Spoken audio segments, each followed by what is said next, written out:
Bismillahirrahmanirrahim. Qul jaa al-haqq wa zahaqa al-batil. Innal batila kana zahuqa wa nazzil min al-Qur'ani ma huwa shifaa'un wa rahmatun lil mu'minina wa la yazidu adh-dhalimina illa khasara. In ahsantum ahsantum li anfusikum wa in asatum falaha.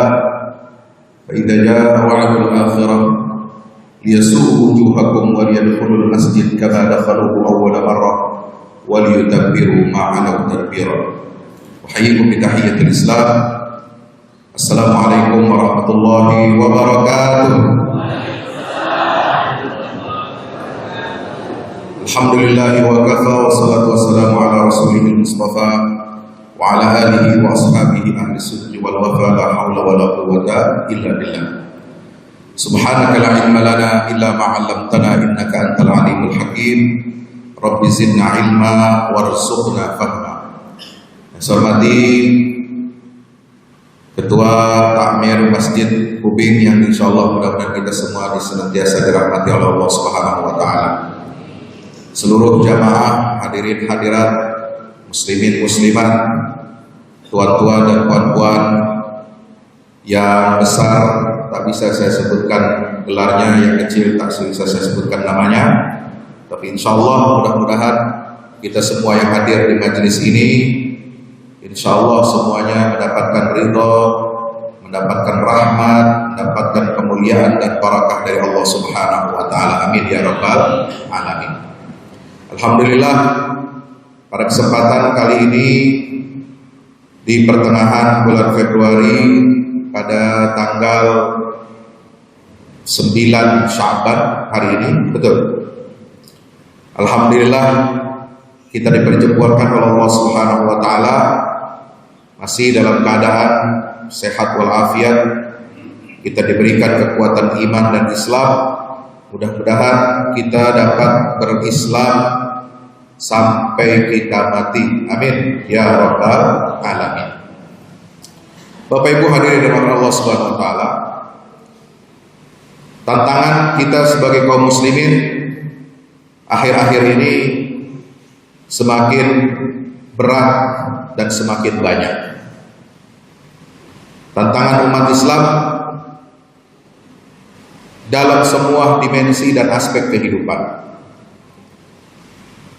Kalau kita lihat dalam sejarah bagaimana dulu Rasulullah SAW membina umat ini, itu selalu dihadapkan dengan tantangan-tantangan yang besar.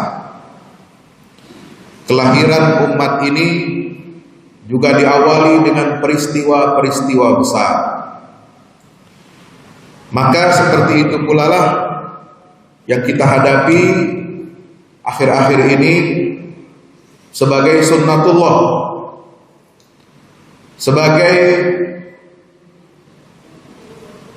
aturan dari Allah yang kita tidak bisa keluar dari. Saudara-saudara kita, umat Islam yang ada di Palestina, di Gaza sekarang ini menghadapi siksaan, menghadapi pembantaian dan genosida yang sangat luar biasa. Sudah lebih dari 4 bulan mereka berjuang. Kalau yang dihadapi Israel itu umat Islam yang biasa-biasa saja, umat Islam yang hanya sekedar Islam itu jadi nama dan labelnya saja, maka umat Islam tidak akan bertahan lama. Kenapa? Karena dari segi jumlah, dari segi persenjataan, dari segi kemampuan, dari segi logistik,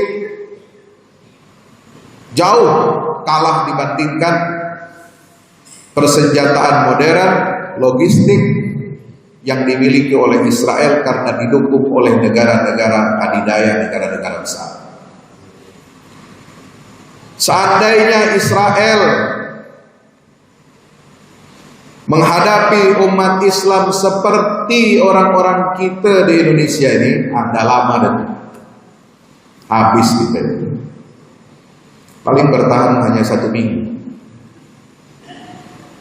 Sama dulu seperti perang Arab Israel tahun 1948, tahun 1956, tahun 1967. Sama. Perang melawan Israel itu tidak lama. Umat Islam selalu kalah. Orang-orang Arab selalu kalah.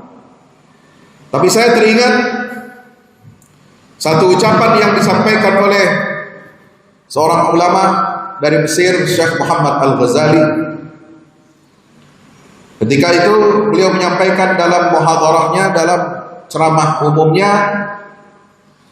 saya menyaksikan dengan mata kepala saya sendiri pasukan-pasukan Islam, kaum muslimin dari berbagai penjuru dunia, negara-negara Arab pada tahun 1948 itu yang ingin membantu saudaranya di Palestina,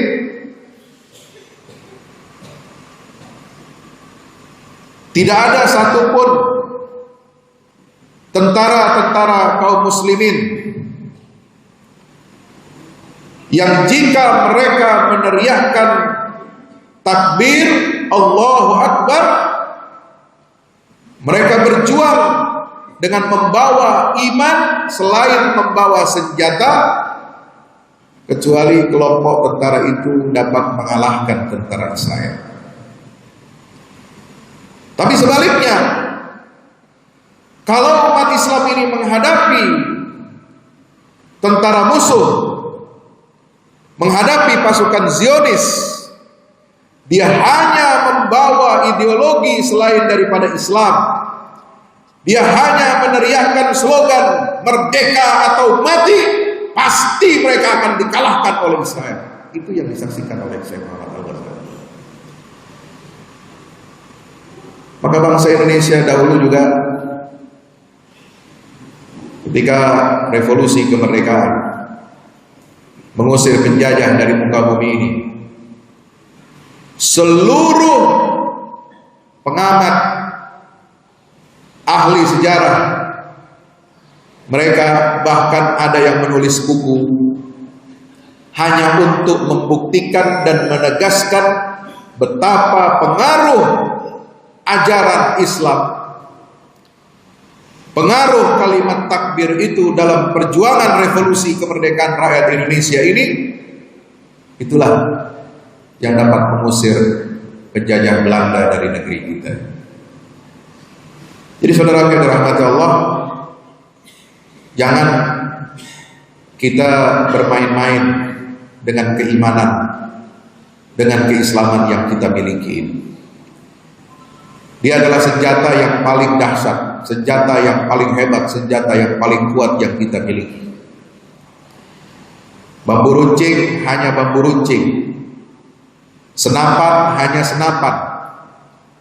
Dia hanya bisa membunuh musuh 1-2 orang. Tapi kalau bambu runcing dan senapan canggih itu berada di tangan orang-orang yang beriman, orang-orang yang bertauhid, orang-orang yang meyakini kebenaran agama Allah Subhanahu wa taala untuk mengusir penjajah, maka yang bisa dibunuh dan dihancurkan oleh senjata kita itu bukan hanya 1-2. Kenapa? Karena Allah Ta'ala menyatakan wa ma ramaita idh ramaita walakinnallaha rama.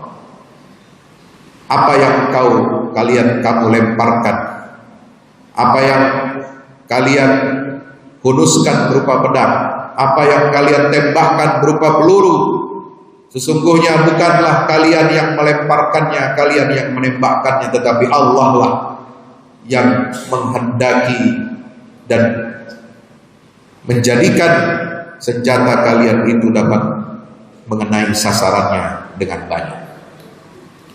Hadirin dengan Allah Subhanahu wa taala, tanggal 27 Rajab kemarin itu sering kita peringati sebagai hari Isra dan Mi'rajnya Rasulullah SAW. Betul?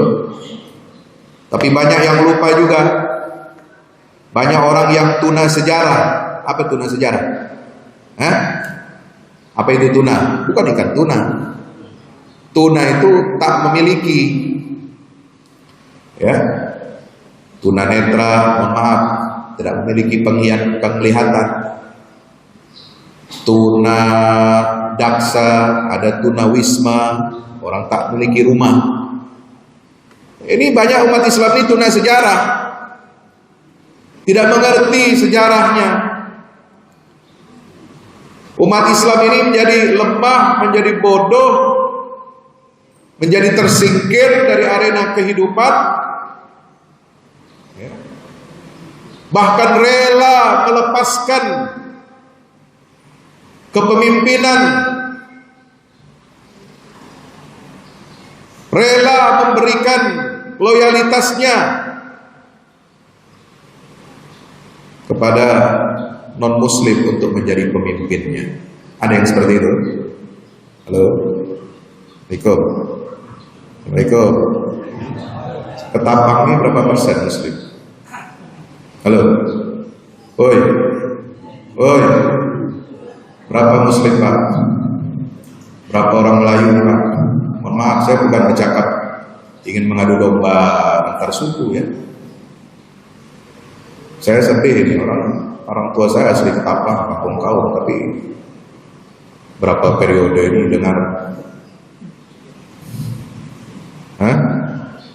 bagaimana ya? Ini orang buta sejarah, ya, gak punya harga diri. Orang yang tak mengerti sejarah umat Islam, sejarah pemimpin Islam di negeri ini, bukan hanya di Ketapang, tapi di seluruh tanah air. Ini negeri yang diberkati oleh Allah Subhanahu wa taala, yang diperjuangkan dengan darah para mujahidin, yang dijaga oleh tintanya para ulama dari ujung barat sampai ujung timur. Kenapa kita ini menjadi lemah, menjadi bodoh, dipermainkan oleh musuh, dipermainkan oleh di luar Islam, bisa dibeli suara kita? Karena kita tidak punya izzah, tidak punya sejarah, gak mau belajar sejarah. Dianggapnya belajar sejarah hanya sebagai pelajaran yang membosankan. Seolah-olah belajar sejarah kita hanya menghafal hari, tanggal, bulan, dan tahun, menghafal peristiwa. Tapi kita belajar sejarah itu sebenarnya dari Al-Quran bukan untuk itu. 3/4 isi Al-Quran itu adalah isinya sejarah. Betul? Sejarah. Sejarah Nabi Adam, bagaimana dia diciptakan. Sejarah alam semesta, bagaimana Allah ciptakan alam semesta ini, matahari, bulan, bumi, semua, bintang-bintang. Sejarah bagaimana para nabi dan rasul menghadapi kaumnya, semua isi sejarah. Kalau umat Islam gak mengerti tentang sejarahnya, maka hilanglah dia separuh keislamannya. Mungkin dia punya hafal, dia punya rukun iman, rukun Islam, tapi dia tidak mengerti tentang sejarah yang ada dalam Al-Quran, sejarah kegemilangan peradaban Islam ini. Maka orang Islam seperti itu tidak akan punya masa depan. Karena sejarah masa lalu itu penting untuk kita menjadi cermin. Kita bercermin di hadapan kaca itu untuk menata diri menuju masa yang akan datang. 27 Rajab itu bukan hanya peristiwa Isra dan Mi'raj, saudara. Bukan hanya peristiwa spiritual, bukan hanya tentang bagaimana Rasulullah menerima perintah salat 5 waktu. Tapi 27 Rajab juga dalam sejarah peradaban Islam itu memberikan pelajaran yang luar biasa bagaimana perjuangan umat ini yang terpuruk, yang jatuh, yang dihinakan oleh penjajah-penjajah bangsa asing, kemudian kita bisa bangkit dan merebut kembali negeri Isra dan Mi'rajnya Rasulullah sallallahu alaihi wasallam. 27 Rajab tahun 583 Hijriah, bukan tahun 11 kenabian. 583 Hijriah. Setelah tahun 16 Hijriah, Negeri Isra dan Mi'rajnya Rasulullah, negeri Palestina itu dibebaskan oleh Sayyidina Umar ibn Khattab, Amirul Mukminin yang kedua. 27 Rajab 583, seorang gubernur. Memang dia bergelar sultan, tapi sultan itu gelar yang diberikan oleh Khalifah Abbasiyah. Dia bukan sultan, dia bukan khalifah. Dia bukan pemimpin umat Islam sedunia, dia hanya gubernur. Sultan yang memerintah provinsi Syam dan Mesir. Provinsi Syam dan Mesir itu kecil, lebih besar lagi Kalimantan Barat, lebih besar lagi Pulau Kalimantan. Bukan dia pemimpin seluruh umat Islam sedunia, tidak. Pemimpin provinsi, hanya diberi gelar sultan oleh khalifah. Dialah Salahuddin Al-Ayyubi bersama satu generasi yang ada di zaman itu.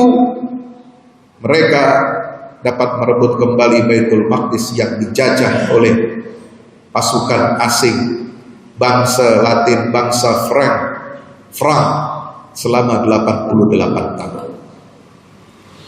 Karena tentara salib itu menjajah Palestina waktu itu, Baitul Maqdis mulai tahun 1099 sampai 1187. Maka kita harus belajar apa yang menyebabkan umat ini merosot, apa yang menyebabkan umat ini bisa bangkit. Bagaimana Salahuddin dapat membebaskan Baitul Maqdis? Ini bukan perkara 1-2 malam. Ini bukan perkara simsalabim untuk mengubah. Ini bukan mukjizat dari Allah, tapi usaha yang sungguh-sungguh, dibarengi dengan tekad, dibarengi dengan iman, dibarengi dengan ilmu, dibarengi dengan gerakan ulama, gerakan jihad fisabilillah selama berpuluh-puluh tahun yang diwariskan dari satu generasi ke generasi berikutnya, yang dirintis oleh Syekh Abu Hamid Al-Ghazali, imam besar yang menulis kitab Ihya Ulumuddin, yang menulis kitab Kimia Sa'adah, yang menulis kitab apalagi banyak karangan-karangan beliau, Tahafutul Falasifah, yang menulis kitab-kitab yang sangat berguna bagi umat Islam. Setelah beliau wafat 1111, dilanjutkan gerakan ulama ini, dilanjutkan oleh Syekh Abdul Qadir Al-Jilani. Kalau Abu Hamid Al-Ghazali bermazhab Syafi'i, maka Syekh Abdul Qadir Al-Jilani bermazhab Hambali. Seorang faqih, juga sekaligus seorang sufi, seorang yang memberikan mau'izah, memimpin gerakan spiritual, gerakan keilmuan umat untuk menghidupkan apa Abu Hamid Al-Ghazali dan Imam Abdul Qadir Jilani ini adalah seorang tokoh yang menghidupkan kembali semangat dakwah amar ma'ruf nahi munkar, memperbaiki kondisi umat, bukan hanya dengan menggerakkan umat untuk beribadah, untuk subuh keliling, bagus subuh keliling, alhamdulillah. Tapi gerakan-gerakan seperti ini, subuh keliling ini harus dibarengi dengan apa? Dengan gerakan ilmu, dengan gerakan adab. Bagaimana semua jamaah yang hadir di subuh keliling ini didata anggota keluarganya. Kita harus punya data keluarga-keluarga. Siapa mak bapaknya, berapa anaknya, siapa saja anaknya, kerja di mana, sekolah di mana, bagaimana ekonominya, bagaimana pendidikannya, semua harus didata. Jadi subuh keliling ini bukan hanya rutinitas, tapi akan menjadi sebuah gerakan yang menjadi titik awal kebangkitan daripada umat Islam, terutama di Kabupaten Ketapang ini. Amin. Takbir, takbir, Allahu Akbar. Gerakan ini kemudian terus dari masa Syekh Abdul Qadir Al-Jilani, kemudian melahirkan madrasah-madrasah. Ada madrasah salahiyah, madrasah fadiliyah, madrasah salihiyah, kemudian melahirkan pemimpin pejuang. Siapa pemimpin yang lahir dari Madrasah Abdul Qadir Jilani itu? Di antaranya adalah Sultan Nuruddin Zangki. Nuruddin Zangki ini putra daripada Imaduddin Zangki. Imaduddin Zangki ini putra daripada Sengker Sakta Senjer. Senjer ini adalah seorang santri, seorang pemuda, penuntut ilmu yang luar biasa. Dia bukan ulama, dia bukan orang yang memiliki nasab gelar yang tinggi, tetapi dia tekun menekuni ulama, belajar kepada para ulama, kemudian dia menjadi panglima, pemimpin perang di masa Daulah Saljuk. Dia punya anak, diwariskan semangat itu kepada putranya Imaduddin Zangki.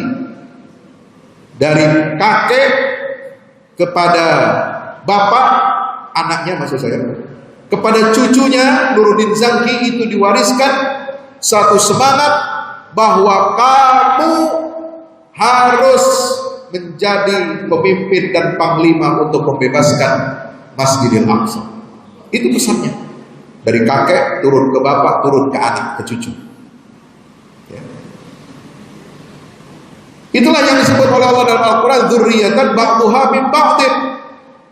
Sebuah keturunan generasi keluarga yang baik adalah kalau dia bisa mewariskan ideologi daripada orang tuanya kepada anaknya, kepada cucunya, sebagaimana keluarga Imran dan keluarga Nabi Ibrahim alaihis salam. Saudara, jangan kalah dengan PKI. Tahu PKI? Eko? Komunis, tahu komunis? Bagaimana mereka kejamnya itu, tahu? Hah? Kekejamannya, sifat buruknya, karakternya sama halnya dengan orang Yahudi, itu diwariskan kepada anak cucunya, ditanamkan dengan begitu kuatnya. Inilah yang membuat kita compang-camping, membuat kita ini hancur, membuat kita ini rusak. Kenapa? Karena umat Islam ini tidak punya ideologi, tidak punya gerakan yang sistematis, dan tidak ditanamkan oleh orang tuanya kepada anaknya. Anaknya tidak menanamkannya pula kepada anaknya, jadi cucunya lagi. Ini kelemahan umat Islam yang paling mendasar.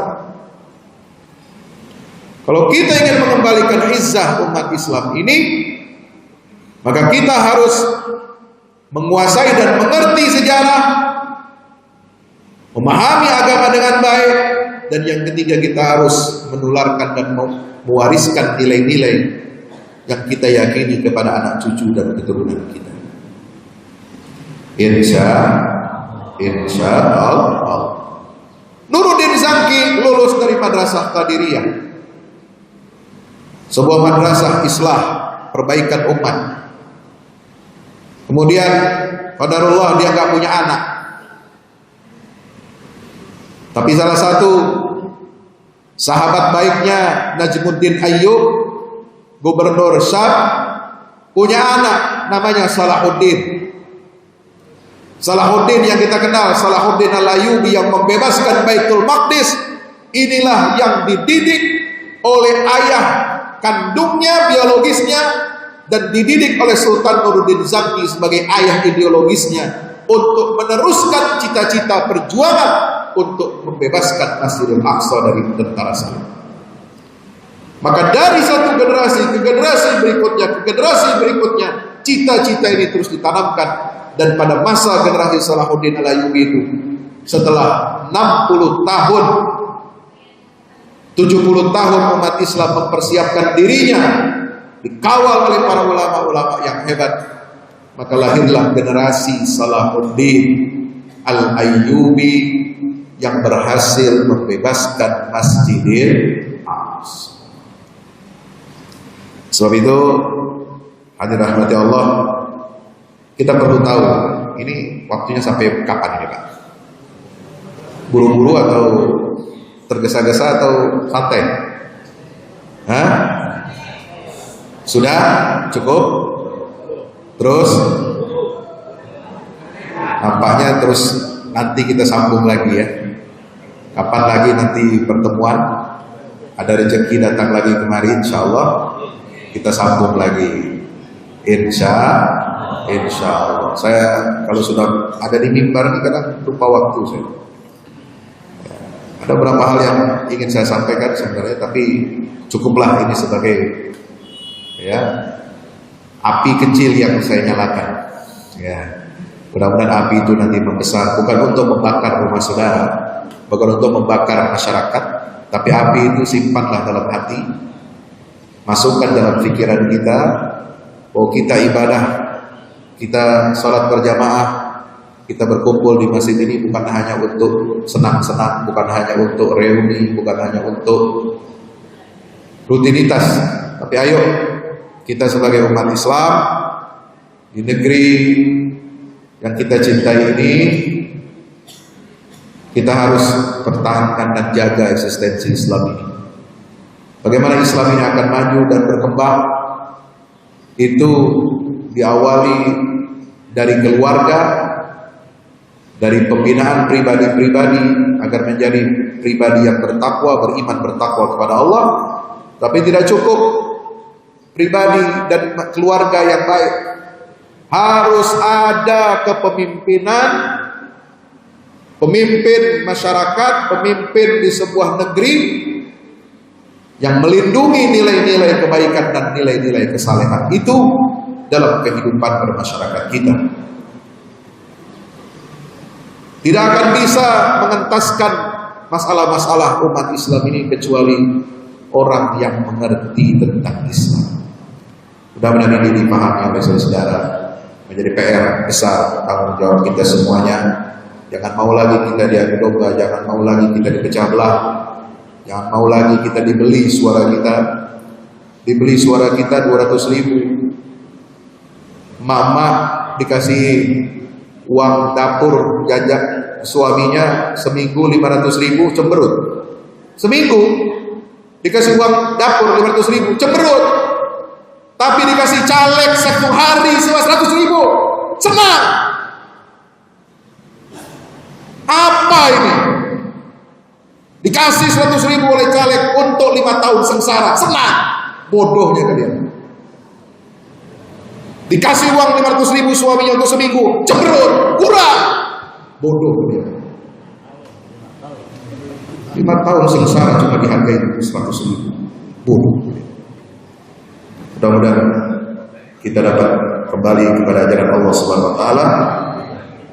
Kita bertobat kepada Allah, kita perbaiki iman dan Islam kita, perbaiki sholat kita, perbaiki keluarga kita. Kita didik anak-anak kita menjadi anak-anak yang tangguh, beriman, bertakwa kepada Allah. Aqulu qouli hadza astaghfirullah li wa lakum. Wassalamualaikum warahmatullahi wabarakatuh.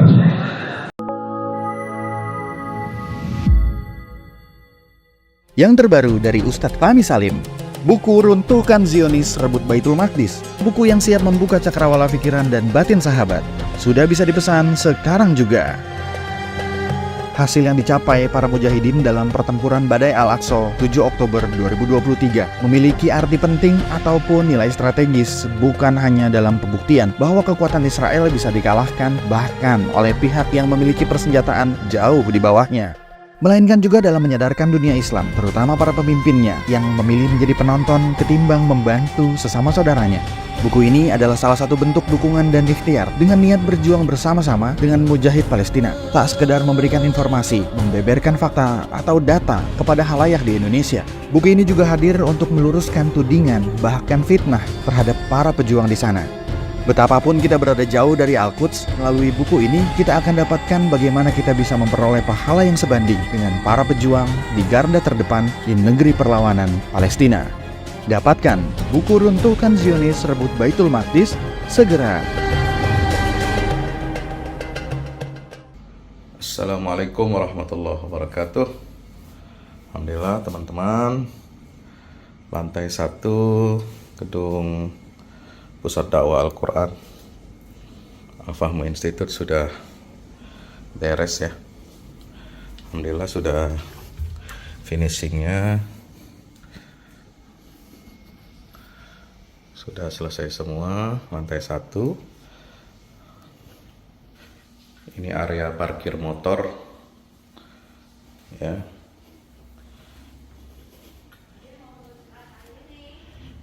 Ada tempat terima tamu. Ini rak Quran, ya. Ini mihrab kita untuk sholat berjamaah kalau acara-acara. Ini aula.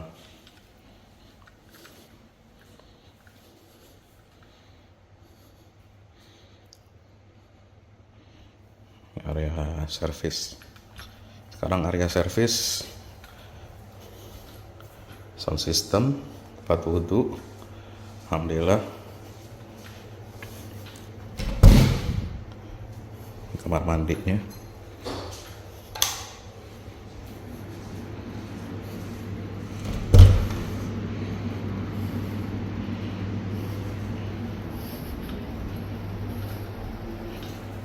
Area kitchen untuk kamar guru, ya.